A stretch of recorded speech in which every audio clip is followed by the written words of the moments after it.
તો હાલો દોસ્તો, સ્વાગત છે ફરી તમારું મારા એક ઓર નવા વિડીયોમાં। તો આજે આપણે આવ્યા છીએ ભાલકા તીર્થ મંદિર।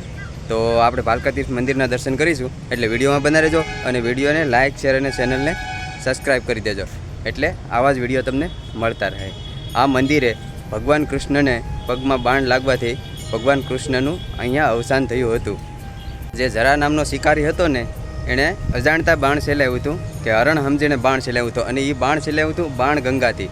આના પહેલાંનો આપણો વિડીયો છે બાણ ગંગા, ત્યાંથી એણે બાણ ચલાવ્યું હતું અને ભગવાન અહીંયા પીપળા હેઠે બેઠા હતા, એને પગમાં બાણ લાગ્યું હતું ભગવાનને, ને એનું નામ છે જરા નામનો શિકારી હતો। એણે અજાણતા બાણ ચલાવ્યું હતું, હરણ સમજીને બાણ ચલાવ્યું હતું, પણ અહીંયા આવીને જોયું તો ભગવાનના પગમાં લાગ્યું હતું। અહીંથી હિરણ નદી 2 કિલોમીટર જેટલી છે, ત્યાં જઈ અને ભગવાને દેહ ત્યાગ્યો હતો। તો ચાલો હવે તમને હું મંદિરના દર્શન કરાવું।